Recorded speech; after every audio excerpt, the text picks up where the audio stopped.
Welcome ਮੈਂ ਤੁਹਾਡਾ TS marble ਤੇ ਅੱਜ ਅਸੀਂ ਤੁਹਾਡੇ ਲਈ ਹੈਂਡਮੇਡ ਸਿੰਕ ਲੈ ਕੇ ਆਏ ਹਾਂ 24 ਇੰਚ। ਇਹ 24 ਇੰਚ ਹੋਲ वाला वा। ਇਹ 32 इंच है।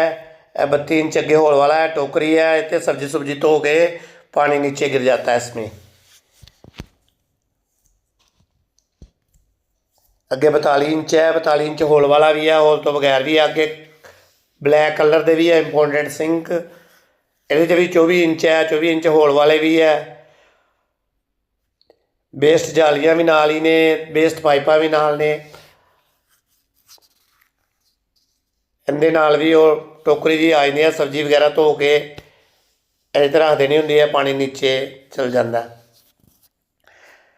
ये भी हर साइज के मिल जाते हैं। 24 इंच 32 इंच 45 इंच हर तरह के सिंक लैन वास्ते TS मार्बल घरोटा मोड़ ते आओ तो सस्ते ते वधिया सिंक लैके जाओ।